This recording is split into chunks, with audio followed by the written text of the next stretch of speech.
Right, we're live. Just saying, I want to be in bed for 8, so let's make it quick. But let's we'll do it justice, mate. Yeah, quick 5 minutes. Long couple of days. Yeah, up to Aberdeen. Yeah, it's a hell of a drive when there's traffic. It's a long way, isn't it? It is, and like I think I've said it to you before. You know, like when I first did Rogue last year. When I just saw that it was Scotland, I was like, oh, sound, it's only 4.5 hours Scotland, you know, because I'd only ever really been to Glasgow or Edinburgh. Yeah, then when I looked and it were like about the same again past there. But it were on, went up Wednesday, because we learnt that from the first year, went up Wednesday to drop all the stuff off and then like get there early to set up on the Thursday. And we did it in about 6 hour, I think about 6 hour 30 with a couple of stops because, you know, I like a good wee every now and then. That's not going, yeah. No, so like on way back, I was like, it'd be sound. Way back, bit of traffic, game over, 8 hours, and it's brutal, isn't it? Like, I similar last year, thinking, oh, it's in Scotland, that's pretty close. I'll go to that. So I got on the train, naively got on the train, and oh my god. It was like, I felt like I was going to Middle Earth, never mind Scotland. What were it on a train? It was like 3.5 hours to Edinburgh, and then it was nigh on similar up to Aberdeen because it stopped at every house up there, I think. Must God knows how many times it stopped. Smallest train in the world. It had about 2 carriages. Yeah, it was rammed. I went up Friday morning, and then I came back Sunday night as well. So I crammed it in, like proper. Maybe badly, actually. Or badly the week after. That's how far it was. So, to be honest, I'd rather it have been in Spain. It'd have been easier to get to than Aberdeen. Yeah. I think that sometimes we are, especially with transport in the UK, shite, isn't it? It is getting up there, isn't it? But I guess it's one of them, innit? Like, I don't know how you make stuff like that better because there's a reason like the routes that are busier on train lines seem to have better trains and better shit because they get used more when it's a bit difficult, isn't it? Like putting on something that people are going to use twice a year. Yeah. Good weekend though, eh? You have a good time? Yeah, mate. It were amazing. Like, yeah, it was that went to CrossFit Aberdeen on the Thursday to start it. Like dropped off on the Wednesday. Was setting up on the Thursday, so I went to CrossFit Aberdeen first thing Thursday morning. That place is just fucking insane. Like you'd have a good time in there, mate. Everything's Rogue. Like, you've probably got more Rogue stuff at Project, to be fair, and you're not sponsored by Rogue, but they just didn't have as much kit, I think, rather than there was nothing else in there. It were insane. Yeah, just a great good spot, and their merch is pretty cool as well. What kind of building is it? I can't make out. Is it a unit or not? It is a unit because, like, from the outside, it just looks like a standard, like unit. Yeah, but then how it's done inside, I don't know if it was done like that for something else, but it's got brickwork and stuff on the inside and all sorts. It looks really, like really slick. Big stone wall, isn't it? Yeah, so it isn't like your traditional CrossFit gym, but it was pretty special. And I think they were getting, God knows, I think the morning after that, I think there were 90 odd people on a WOD in the morning. And then I think they had thrown in, we're doing one on a Saturday morning, which were teams of 3, were like 45 teams in apparently. And it were, yeah, utilised space pretty well, I think. Busy then. Was it busy Thursday morning as well? No, we dropped on pretty well, really. We went open gym. Do you know Stella Bartram, the MC? Yeah. Yeah, she were there. So we did did the workout. It was, what was it? It was a 400 meter run, 20 sync sit-ups, 20 sync push-ups, 40 box step-ups, but that was like split how you want with a dumbbell. 5 rounds for time, and we did echo, bike or row for the run. So like 30 cal echo, and then we did toes to bar instead of the sit-ups. I didn't want to run outside. No, there were no option, mate. There were no assault runner. Right. I know you don't run outside. You melt when you go outside, don't you? I don't melt, mate. I get injured. I'm an old man with old man knees, and I run flat-footed and heavy. So I only run outside when I have to. It gets wet, it's all over. Yeah, that's it, mate. I don't mind getting wet. I just don't like breaking my knee and not training. You had to do some nice push-ups with you. I bet that was emotional. Well, it's one of them, innit? So all three of us were doing them together, and I'm just like, when you're doing sync push-ups 20 around, yeah, everyone seems to think it's a great idea to do a massive set in first round.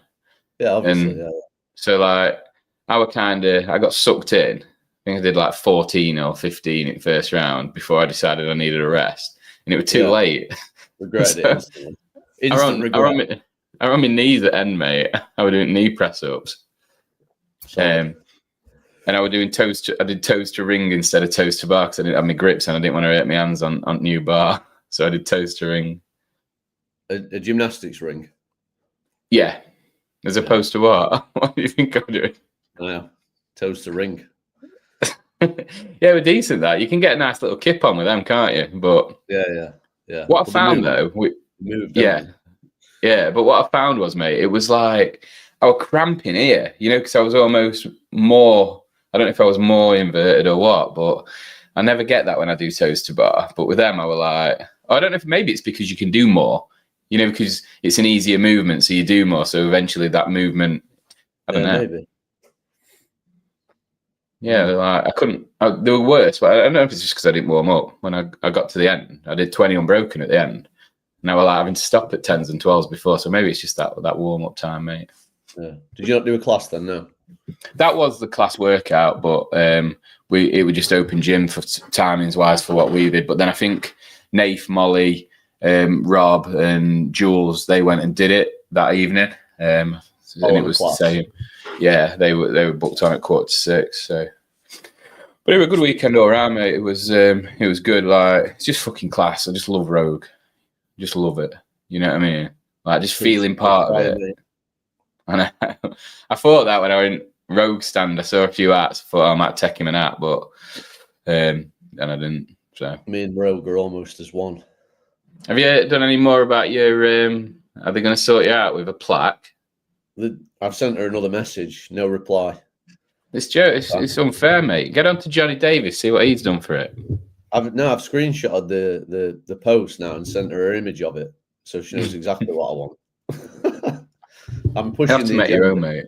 I'm pushing the agenda pretty hard, mate. You should though. It's a badge of honour that. I think it's.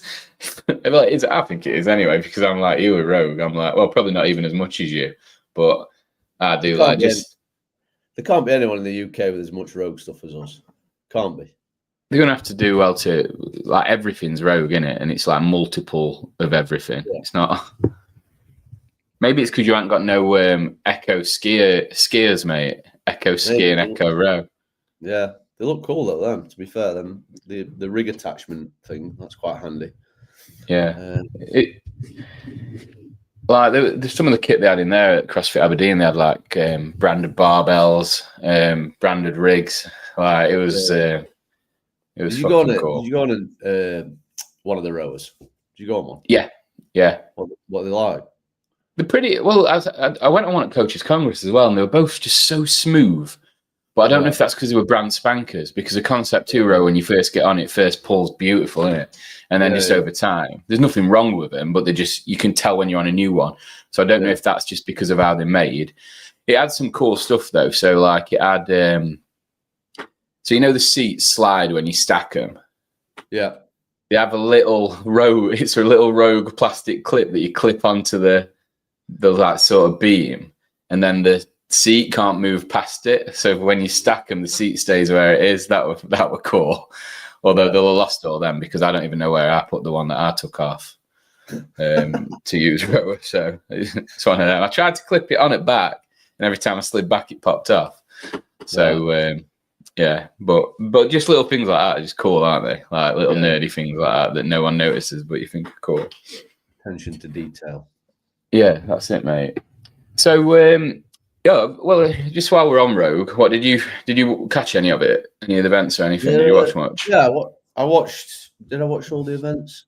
I didn't watch. I watched all the events, but I kind of fast forwarded them, if that makes sense. I don't know. I like watching it. I like seeing the results and stuff, and I like watching a good race and that. But I don't know. Sometimes like fitness isn't that spectator friendly. Do you know what I mean? Like I love doing it. It's great. I love to do it, but I'm watching it. It's kind of I can take it with a pinch of salt. So I kind of fast forwarded all the best bits and some of the events. Like I watched the start and fast forward it and then watch the end.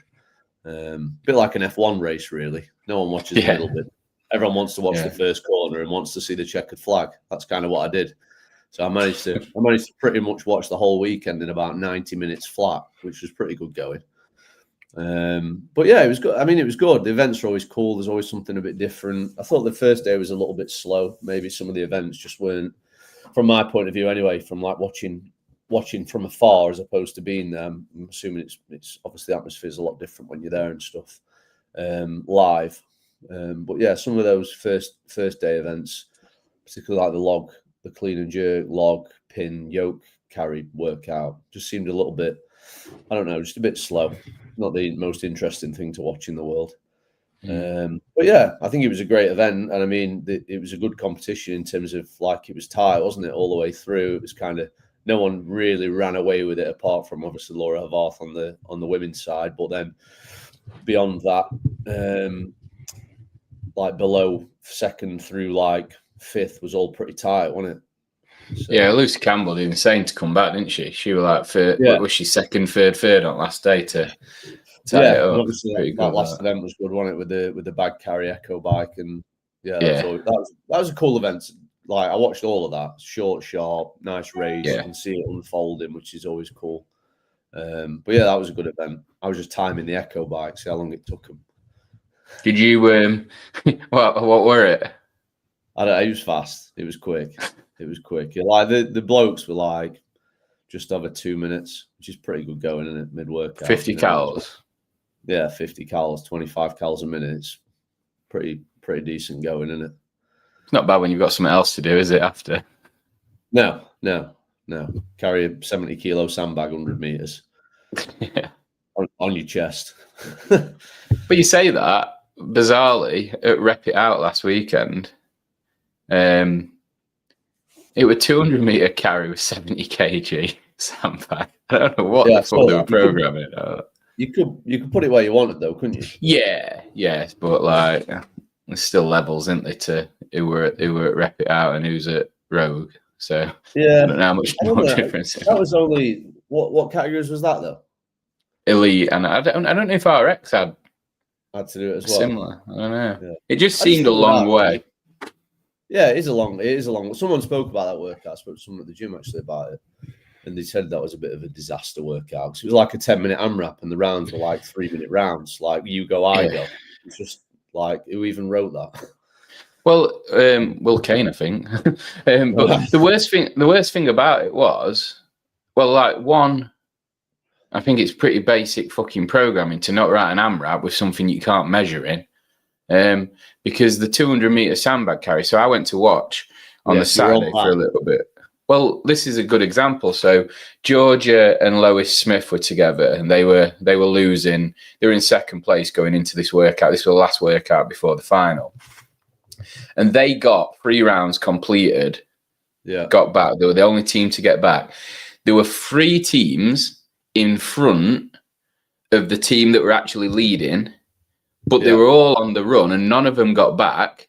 And they were like, they're going to come fifth, dead set fifth, because they couldn't have made the time up. But because they all finished, they all got the same score. And the tie break was an earlier thing that was irrelevant, and that kind of leveled it.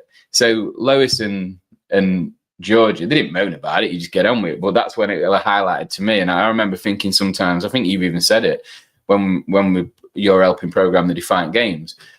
When you want to put an AMRAP in, you can never do it with the run, because if everyone ends up on the run, it's just impossible, isn't it? You're going to just stop everyone where they are and go and take the position in. But then how do you do it for the next heat and the next heat and the next heat? Yeah, stand still. Let me get my trundle wheel out for half an hour.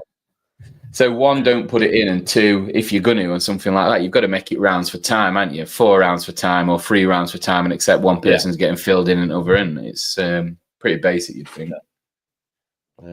And I guess the sandbag thing, that's quite interesting. Like, obviously it is heavy, but you can carry it where you wanted. And obviously 200 meters there's a lap, isn't it? Which obviously makes sense. But I do think with stuff like that, like once you've got it on your shoulder, why are you putting it down? Do you know what I mean?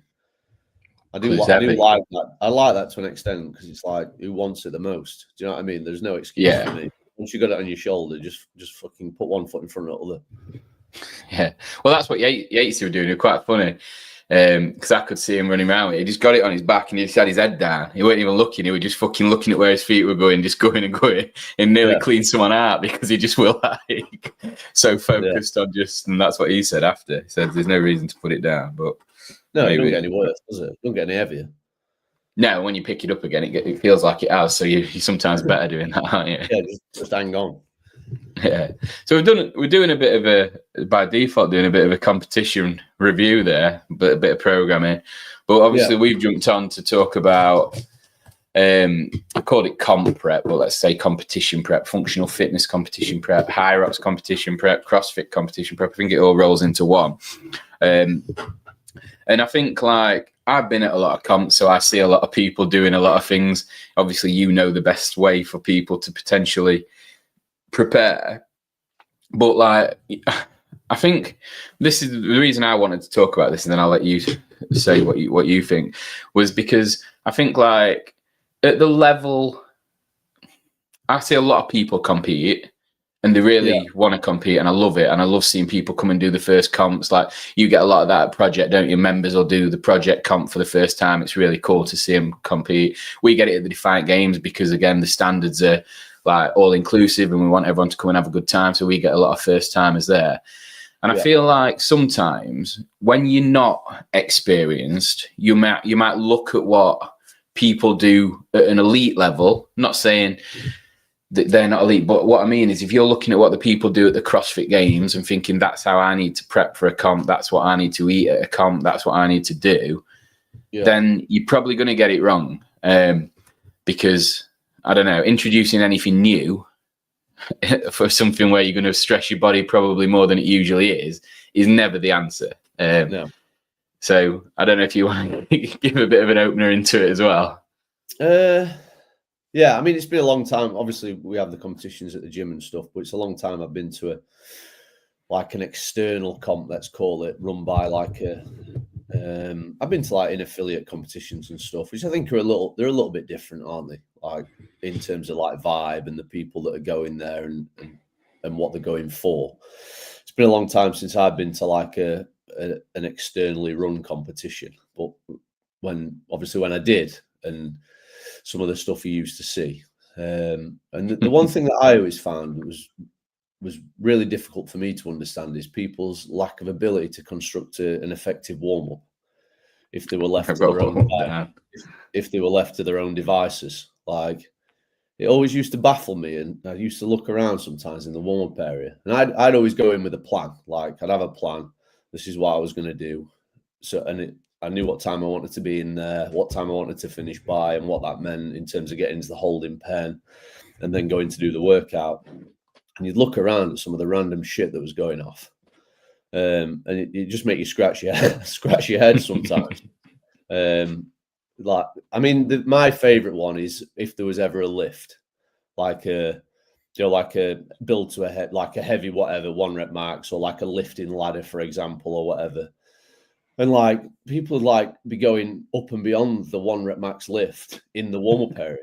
I'm like, to then go on a lifting ladder that started at like 50% of what they just got to in the warm up area. I'm like, what? It goes over my head sometimes. But yeah, I don't know where the nature of that lifting ladder is that you're going to progressively increase in load anyway. So just be as fresh as you can, as limber as you can, as loose as you can, and yeah. And I'm not saying don't go beyond the first few barbells in terms of load. Like, yeah, I'd definitely do that, but you don't need to be like, I don't know, slamming bars and seeing who's got the biggest dick in the warm up area. It just makes no sense whatsoever. And sometimes, that is one thing about a warm up area that does put a smile on my face. Yeah, people trying to assert dominance or intimidate in the warm up area. Like sometimes it'd be like going into the fucking zoo. Do you know what I mean? Yeah. Like the lion's den at feeding time. Yeah, I think though, like warm up's a good one to touch on as well, because obviously you're talking about that at that sort of level where you'll get like, people like we say, like marking the territory, pissing up barbells and shit.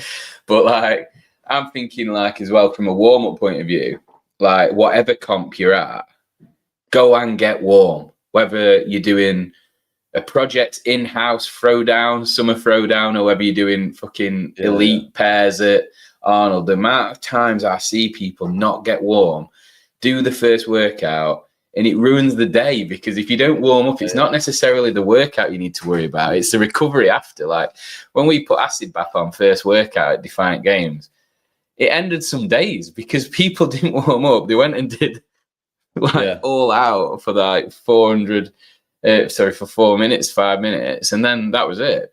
So you've got to get warm. There'll always be a warm-up area. And then even if there's stuff that, like, I don't know, a lot of comps, it's about getting out of breath in it and getting your heart rate up as opposed to anything else. So even if you might not have all the equipment that you usually have, do anything like 30 seconds on, 30 seconds off, get nice and warm so that I think that's ready. That's important to touch on, particularly with a workout like that, for example, that's all kind of monostructural equipment based workout. Do you know what I mean? There's no weightlifting involved whatsoever. People tend to think, I'll be all right because I'm only rowing, or it's only biking or whatever. And then they don't get the heart rate above like 100 beats per minute. And then they go out on a workout and they go from 0 to like 180 in the first kind of 90 seconds. And then they feel like they've been punched in the face, and it's like this huge surprise for them. Do you know? Like you've got to poke the fire before that, like get out of breath, so you know what it feels like, and then it's not such of a shock when you do get there in the workout, if that makes sense. I remember like one of the best ones, that 9-minute bike warm-up, on program, program. That's insane. You do that before any sort of workout like that. I remember doing that at CrossFest once. I was competing with Georgia. When I competed with all RX guys and they basically just carried me, I just stood around and I was doing the 9-minute bike warm-up in the warm-up area, and I was dripping, and Georgia could not stop laughing because I was just about to go out and do a workout with all them. She was like, what the fuck have you just done? I was like, just done my warm-up. She was like, Jesus Christ, are you okay? And it was that's what I used. So that 9-minute warm-up, I condensed it down. So I chopped it. Because what did it start with? Just remind me. Was it 2 3-minute blocks? Yeah, 3 minutes at about 60%, 3 minutes at 70, and then 3 separate 30 seconds on, 30 seconds off, max effort, basically. Yeah. So when I competed, obviously after we've had the bike program, which is like post-COVID, so for like 3 years, I think, after COVID, once we'd done that, I condensed that down to 2 2-minute blocks, and then 3 30-second sprints with a 30-second recovery. And I'd do that. It was like a 6-minute warm-up. But every single workout, that'd be the first thing that I'd go in and do. I'd find a bike, and if I couldn't find a bike, I'd do it on a rower. If I couldn't find a rower, I'd do it on a ski erg. It'd be the first thing I do, and that was kind of like, it was almost a bit of a signal for my body to be like, right, we're warming up now. Do you know what I mean? And it wasn't so hard that it was ever going to impact on my performance, because I think sometimes people worry about that, perhaps exerting themselves before a workout and it having an impact on the performance in the workout. It was just something to get a bit of blood flow going, and a bit of like a mental, psychological thing for me to be like, right, now it's go time, before I moved into a bit more of a specific thing, depending on what the workout was.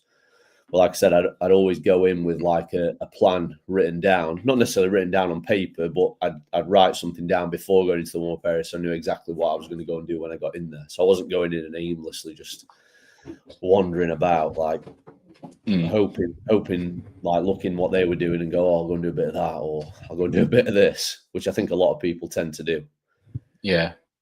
I think as well, like you said then, it's not going to fill you into the point that you can't work out unless you do something stupid.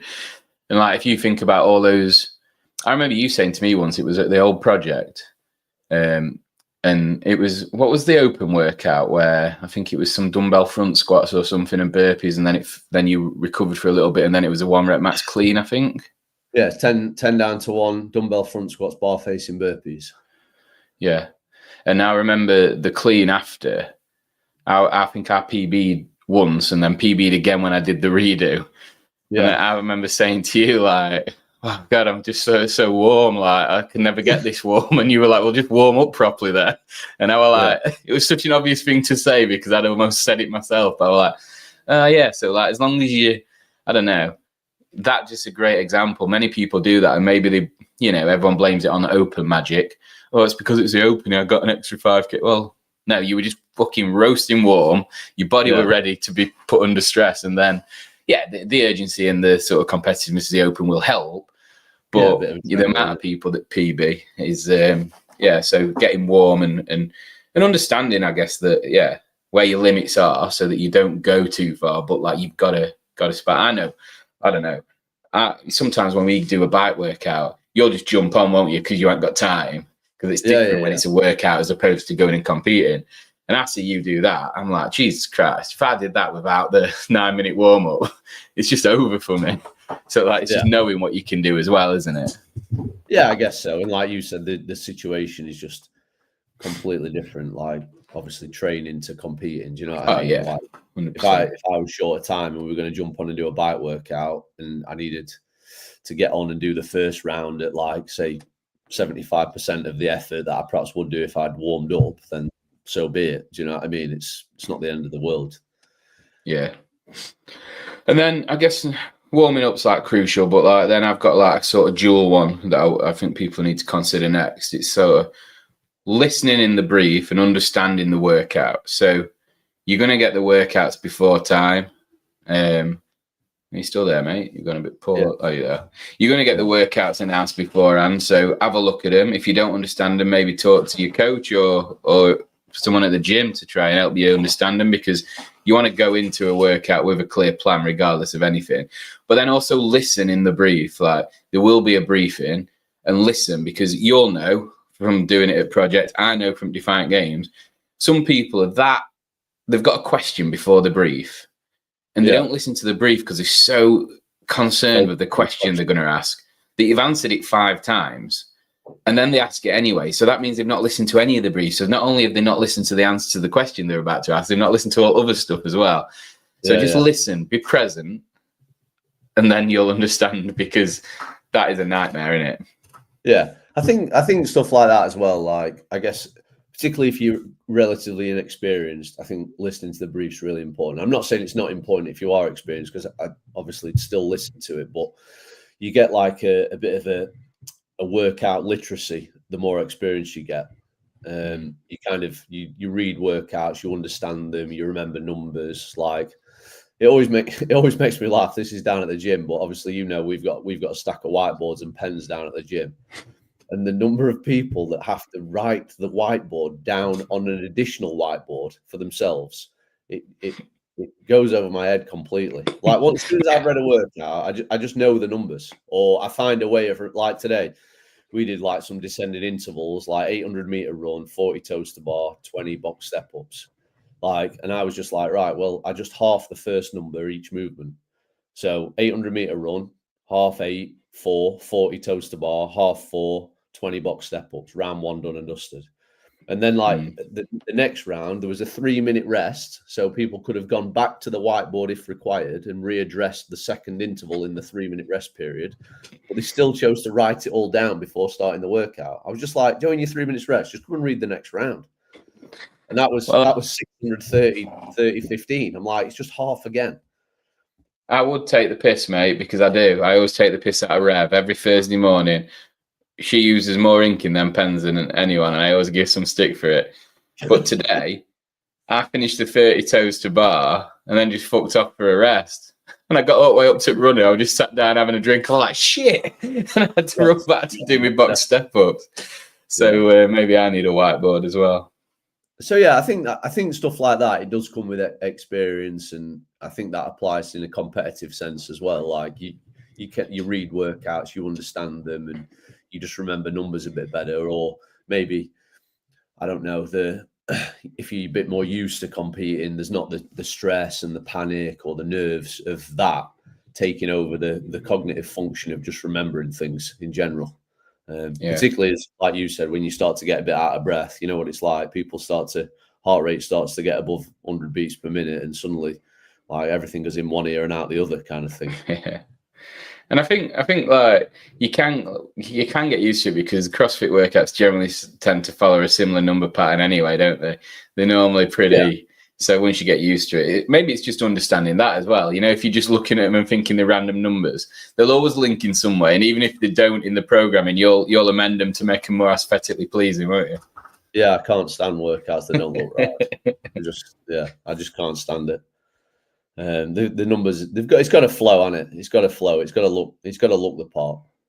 Yeah, that was good today. I enjoyed that. But that were a good example for me, really, because the toaster bar was a workout for me today because I'm not average enough at them, but like big sets is always so like for me, you know, just finishing them 30, I was like cracking. That's why in my mind it was time to rest because I'd done the orbit. Then I was like, shit, 15 box step ups here. So it does it. I'd say it happens to the best of us, but I wouldn't want to refer to myself as the best of us. I think, like you said about then, I think people sometimes get so focused on perhaps if they have got a question, they're just thinking about that as opposed to listening. And I think that happens not at competitions. It happens on a Tuesday morning at 5:30 when I'm briefing the workout at the gym, or it can happen anytime. I think and I guess the important thing to remember in a class sense is like people are just coming down the gym for an hour out of their day. It's not the main thing that they're thinking about all day. I guess the other advantage that I've got is I'm going to coach that workout. Like this morning, I coached that workout 4 times, and then I've done it at half 3. I mean, I could have done it with my eyes closed and my hands tied behind my back. I read the numbers out that many times. But I think that, you know, like you said, it doesn't just happen at the gym. I think that's good advice as well. I know we're just talking about comps, but it's good advice for anyone is to just listen more. You know, like I think a lot of problems in society and in the world could be fixed by people actually listening. And Coffee Pods and was Pedro, he gave me that advice on, I said to him any advice when I started doing these podcasts. And he said, when you're talking to guests, he says, just listen.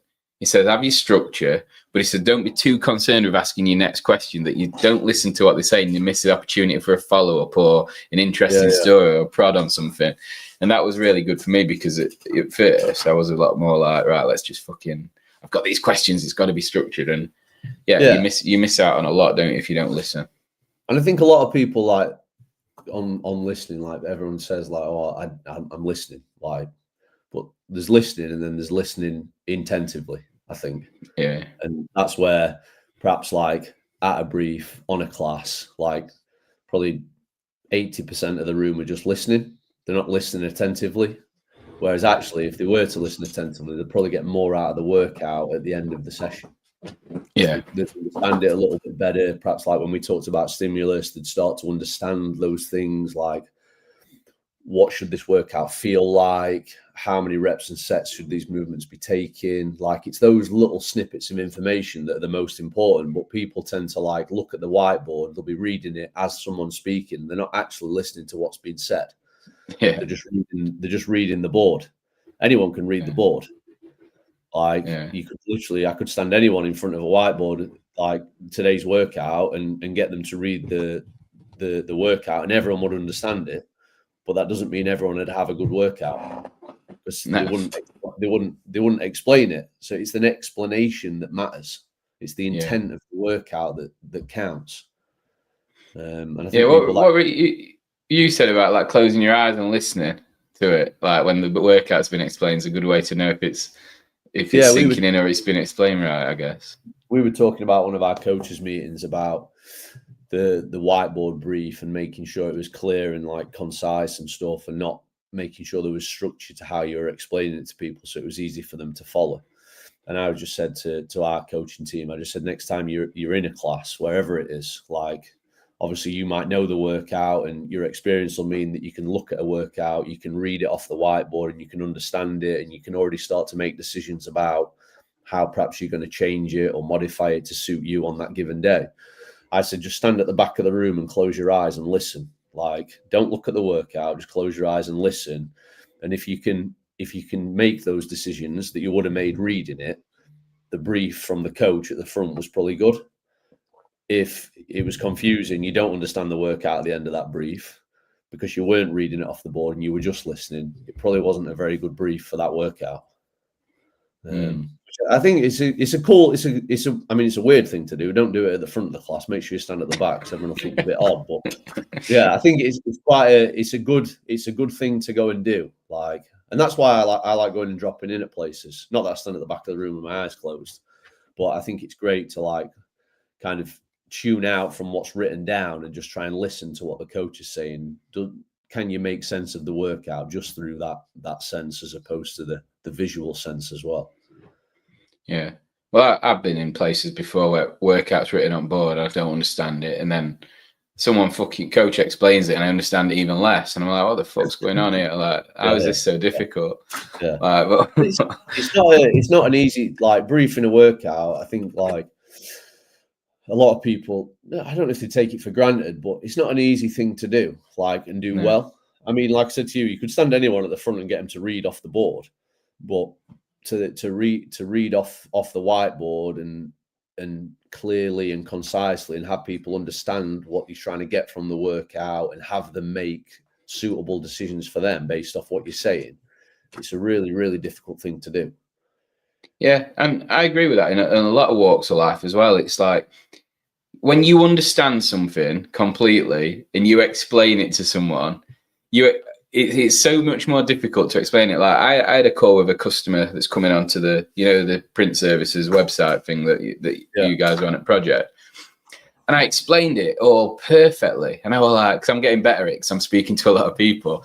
And I remember thinking, just as I finished, fuck me, I nailed that. I'm getting very good at that. And you were like, so do we get anything for this? And I'd not even told him what percentages are out he got. I'd missed out on the most crucial bits of information, because I was obviously hyper-focused on delivering the other bits and bobs. And it was like, and you understood it so well that I just naturally left out something that was obvious to me, but obviously non-existent to someone that doesn't know. So it is a skill. Listening and communicating is a very underrated skill. Very underrated. I think people that are good at it, like just standing up in public and addressing groups of people, like, it's underappreciated to an extent. So let's move on then, mate, to a bit of, I don't know, this is one of the things that I see at comps that makes me laugh the most. It's nutrition at comps. Well, you see people like fucking nailing baby food or eating like massive amounts of sugar after like one workout, and I don't know. I always just think, like, you probably don't do that in your everyday life. So why are you doing it now when your body's about to be stressed? Your adrenaline dump's going to be high, putting yourself under more pressure and introducing not foreign objects, but things out of the norm to your body is never conducive with good performance. So getting a few gels down and then realizing that it falls out the other end in about 30 minutes. Nice liquid carbs and I don't know. I've never done that, mostly because I don't like the taste of all that shit. I would always just add what I'd always have. Sometimes I might eat before I train, just so that but that depends on what the first workout is and how long it is. But usually I'd just take what I normally eat. But what's your stance on that? I think it depends. I mean, I would never recommend people like trying something, perhaps like, I don't know, like the sachets is an easy example in it, like the energy gel things. If you've never used energy gels before, and then suddenly you think it's a great idea that you're going to take 4 of these for after each workout on this random competition that you've suddenly entered. I would never recommend doing anything as daft as that. But I think it depends on how long the competition is for one. Like if it's 1 day, 2 days, 3 days, because obviously if the duration is longer than a day, it's the second and third day where the decisions you made on day 1 are going to start to really kind of mount up, if that makes sense. Whereas for 1 day, like as long as you're fueling yourself for that given day sufficiently to complete those, say, 3 or 4 workouts, like it's not necessarily going to matter because you're not doing anything the day after or the day after that.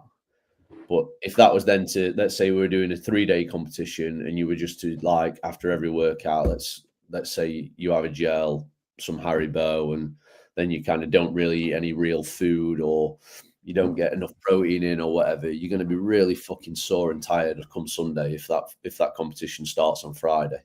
I think that's important to mention, like the duration of the competition.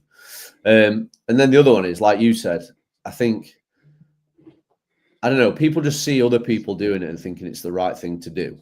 I think that's, people get led down the garden path, and that's not just with nutrition, that's pretty much with anything in the modern day.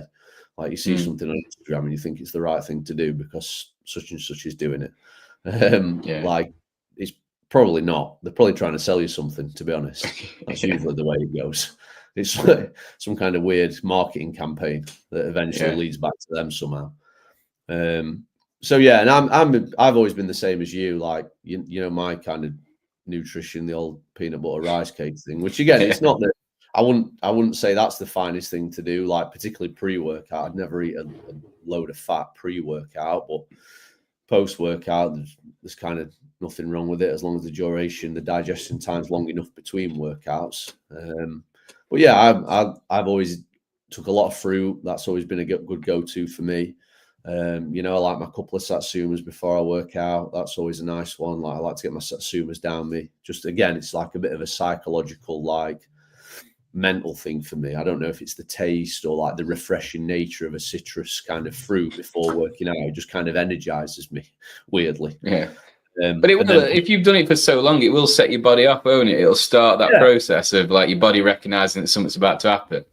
Yeah. And then I think the other one is people get into this, like, obviously, usually you get your schedule of workouts before the day. So, you know, and you can kind of, then you want to start constructing kind of, when am I going to eat and what am I going to eat at that point, if that makes sense. Obviously, you've got pre-workout and post-workout, which are going to be dictated to kind of by the times you're working out. But when are you going to get that meal in the day? You know, that lunchtime meal? When are you going to get that in? That's what people tend to, like you said, they bit and bob all day eating shit.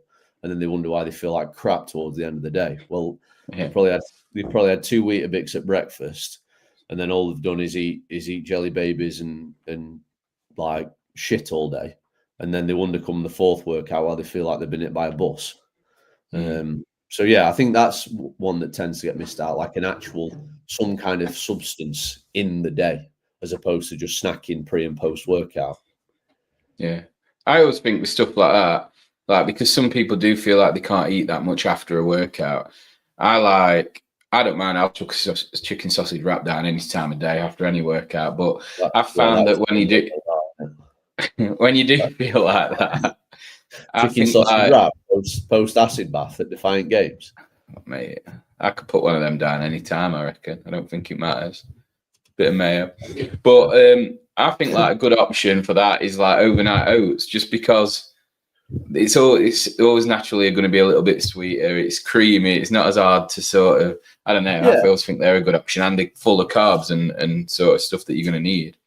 So I think it's very individual, but I think as long as you kind of, you're covering the bases in terms of like pre-workout, you've got something that's perhaps a bit kind of faster releasing carbohydrate within like half an hour of maybe the start time. And I suppose for me, that's like the couple of oranges kind of thing, it just kind of gets me in that mindset.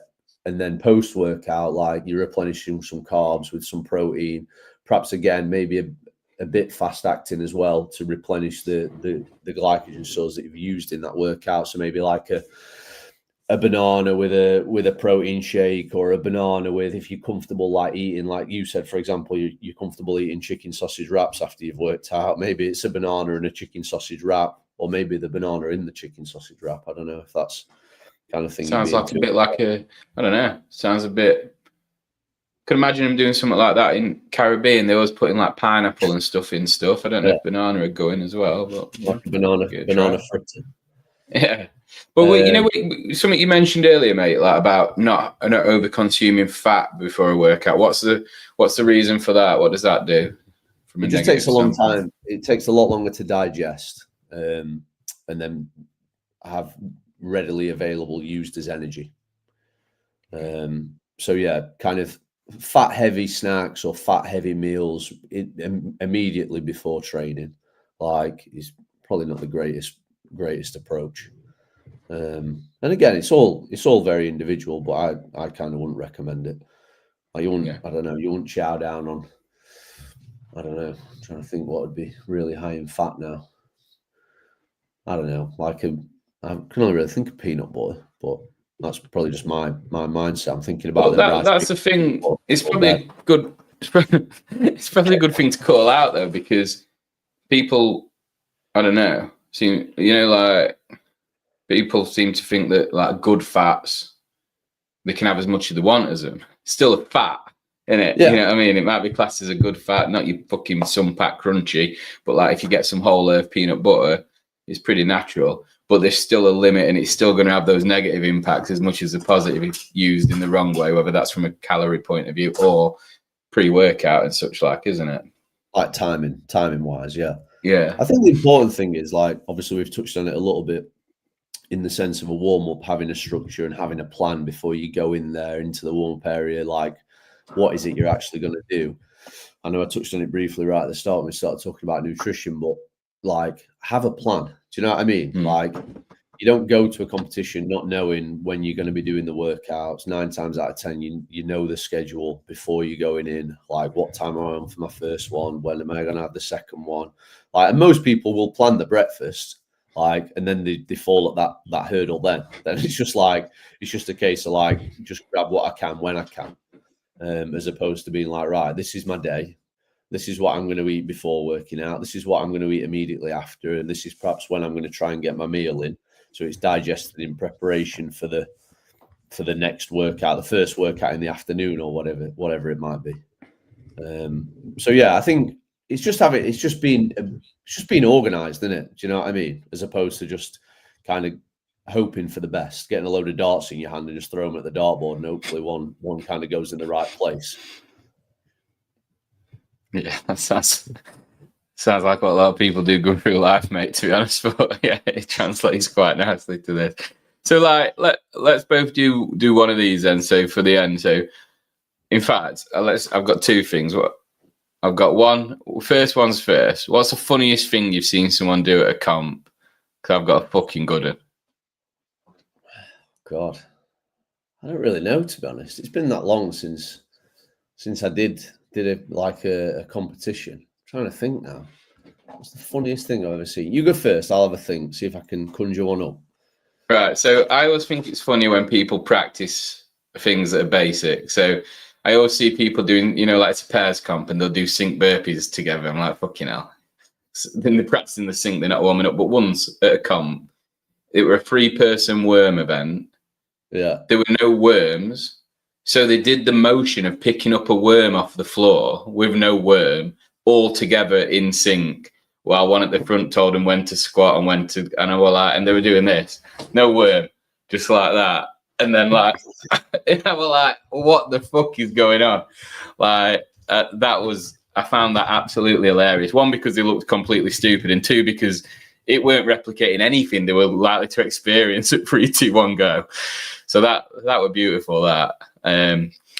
But yeah, and also like, I don't know if I should say this or not, but again, when I see, because CrossFit's for everyone and everyone competes, and I don't know, when I see really sort of, and I'm not shredded, I'm not getting it bigger, but when I see really overweight people, like significantly overweight, then I see them like, I don't know, eating stuff at a comp that they're not eating in their everyday life, unless they've just started the journey. Maybe I'm doing them a disservice. That always makes me laugh, because I just think, I know you're surrounded by CrossFitters, so you don't want to look bad, but there's no way that's what you eat on a daily basis.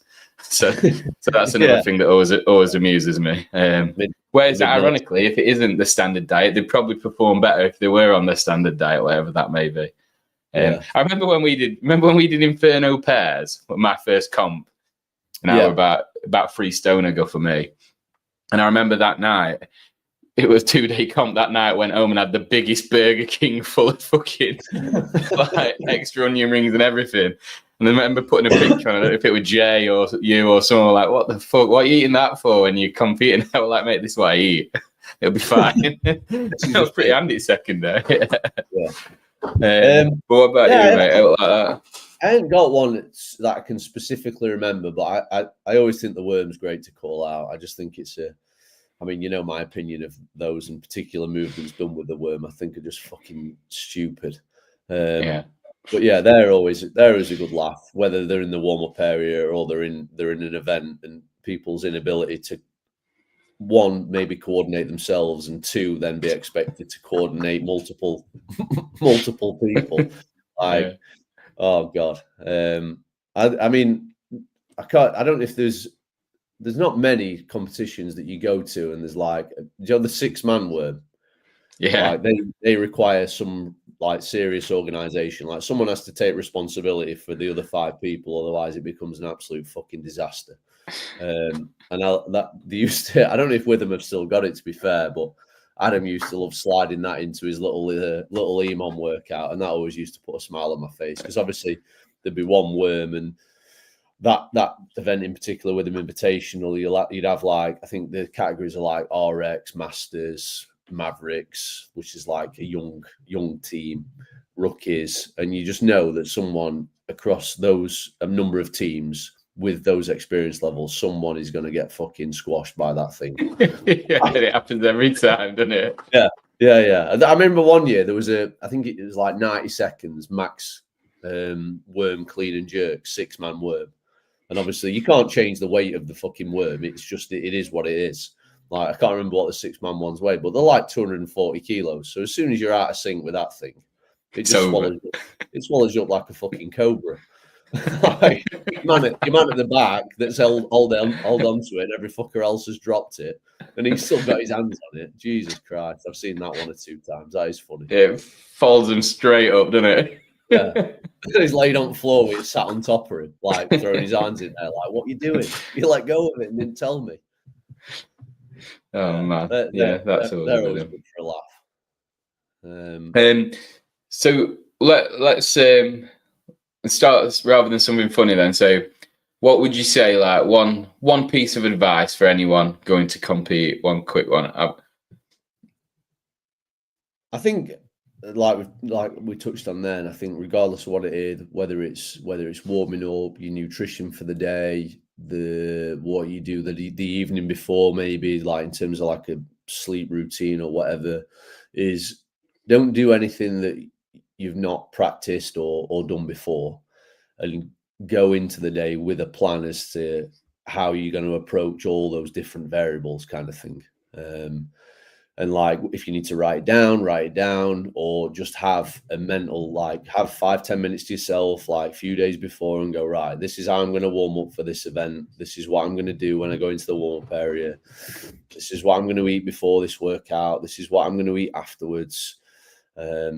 Just so you're not just, like we said about the dartboard, and throwing darts at it randomly and hoping for the best. Like, you've got a bit of structure, some organization, and then I guess the more you come to compete, you can go, right, this is what I did last time. Did it work? If it worked, I'll do the same. If it didn't work, what about it didn't work? I'm going to reevaluate. I'm going to do something a little bit different this time. I'm going to change this part of my warm-up because it didn't feel great, or I wasn't prepared for that particular workout. Maybe I need to change what I need to do there. So as opposed to every time you go to compete, just like randomly doing stuff with no structure whatsoever. Yeah, that's good. And mine's like, my piece of advice that I give is based on like what I see, and it's like not as sort of technical as yours, I guess, because why would it be, given you know what you're talking about and I generally wing it? Would be just enjoy yourself. Like, unless you are at the games, you're not at the games. Like, it's supposed to be fun. Like, value the experience, not the placement. You know, it's okay to be competitive, but don't let that sort of override the fun element of it, because, you know, it's supposed to be something that gets you. Even though you're going and competing, it's still kind of you against you in a way. Are you better at these movements? Have you managed to get a PB with the adrenaline? Are you getting fitter? So, like, just focus on yourself and you'll enjoy it. Don't worry about teams, because there's always going to be someone fitter. There's always going to be someone that you beat.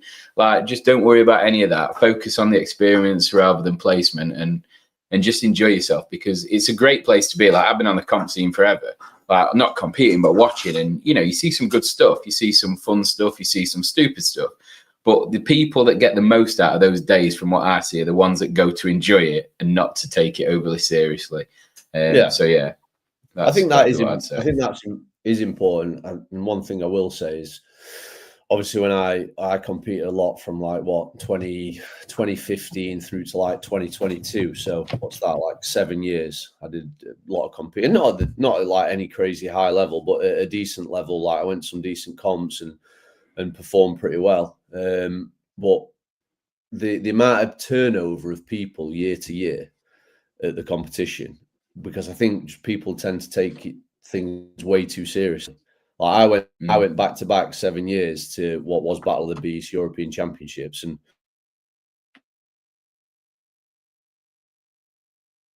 Oh, but I lost you. Have you lost me?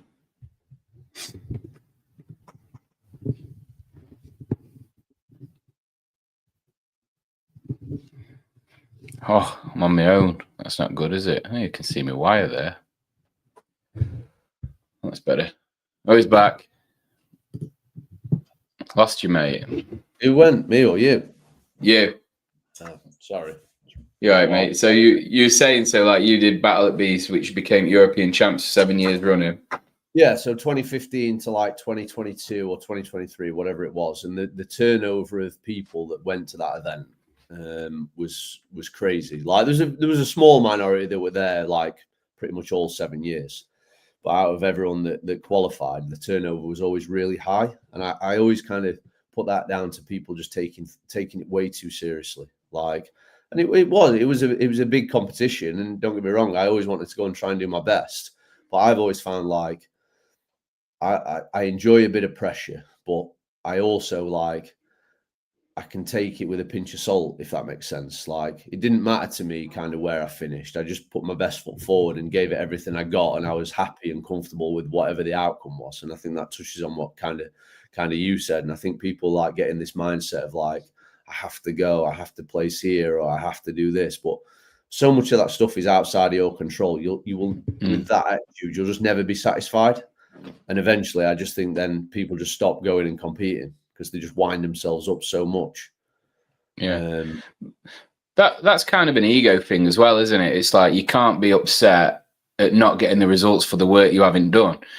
And when you're at a comp, if someone's better than you at something, it's because they've worked harder at it than you, regardless of how bitter a pill that might be to swallow. And if you can accept that, then you'll have much more fun than, I don't know, not taking responsibility and thinking, oh, well, I should have been above. Well, no, you shouldn't.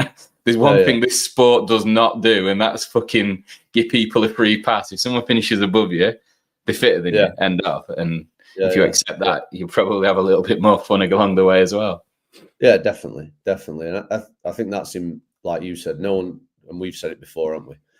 No one's going to the CrossFit Games. Everyone's got a full-time job. We're just doing it for a little bit of fun and something to do on the weekend. Like, so just don't get wrapped around the axle about it. Do you know what I mean? If it's paying your bills, then maybe you can get a bit pissed off about it. But if it's not, just chill out a bit.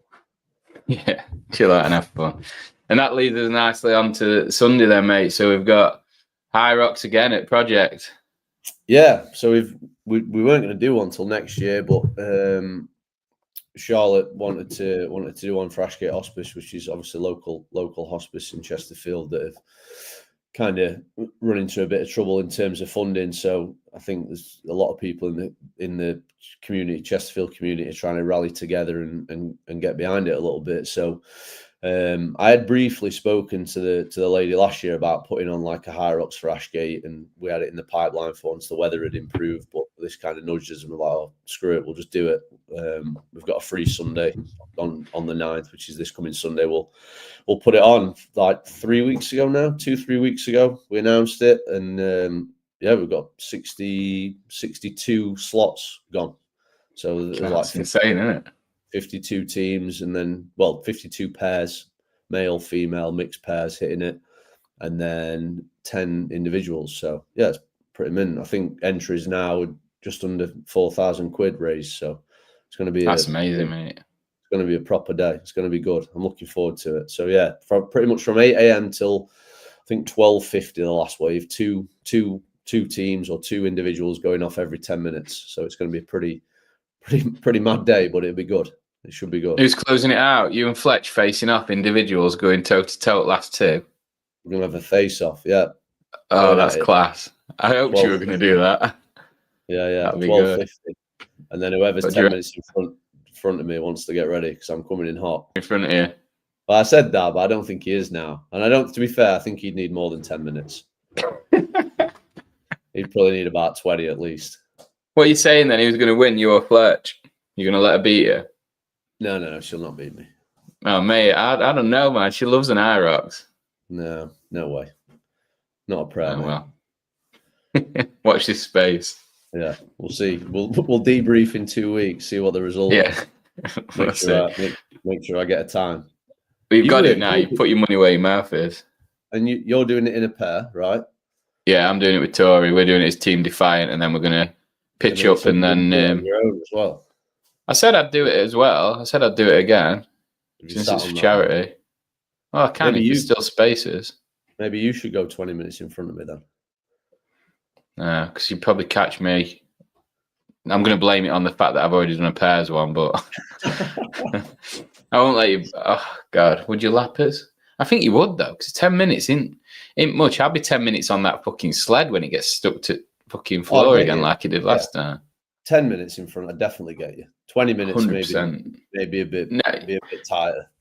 20 minutes, you wouldn't. Not a prayer. 10 minutes, I think it'd be tight. Why? How quick do you think you do it on your own? Just so everyone knows, it's an 800-meter run-ish, 750, 800-meter run. I'd want to be around an hour. You think you go an hour? I think I'd be. Yeah, I think I could. I think that's ambitious, but I was thinking I might maybe touch under an hour, maybe. Oh no, I had you down about 55, maybe 52 at a push. With an 800-meter run? I don't know, mate. I thought it was 6. Well, it's ish. Well, I was just thinking that me and Logan were 52 minutes. Yeah. So I was thinking just add 8 minutes on for some reason, and I'd try and get in. The carrot would be under an hour for me. Yeah, your run would be the same, wouldn't it? Pretty much. Yeah. Yeah, maybe. But it's just yeah. Well, we'll see, won't we? I'm going to measure it as well. I'm going to measure the run because I tried to do it today. I thought I'll do it online on a website. I'll try and measure the run distance just to get an accurate measure, see what it is. Because obviously we call it 600, but I know it's not. So I might get it on the old Garmin tomorrow. Have a walk and see how far it is, because I think it'll be closer to 800. But to be honest, by the time you've run through the gym and obviously run from the bottom of the drive, feels long. Yeah, should be good though. Should just run inside like me, mate. No way out of there. It'll be good. So hopefully the weather's good. Hopefully the weather's dry. That's the main thing. We'll see. If it's wet, it's wet. We'll get wet feet, won't we? That's it, mate. It's for charity. And you'll be melting. I'll be all right. I'm all right when I'm competing, mate. All right. You can do it then, can you? Well, my thing is, if I run outside, there's a chance I'm getting hurt. If I'm doing it for a competition, I love winding you up about I'll happily do it. You can't help it. No, it's because I hammered you on that workout on Friday, because I ran inside. You've just been upset. Friday before that. What Friday?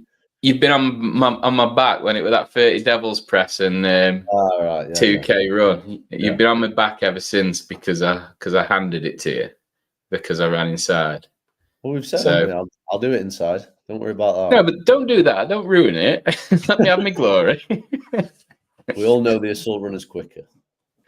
Well, I'm not saying it isn't, but I just. The workout is prescribed as 800 meters, and I will run 800 meters. If you fuckers want to run outside up and down hills 950, then that's up to you.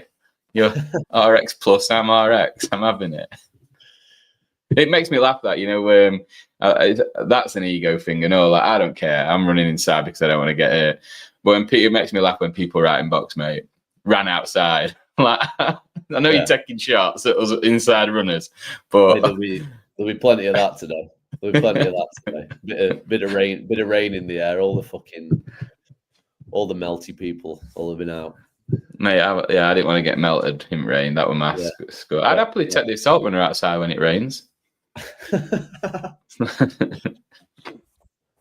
Right, mate. We'll close it there before you give me any more shit. Yeah. All right then, mate. I shall. I'll see you at the gym. Nice one, mate. Cheers, pal.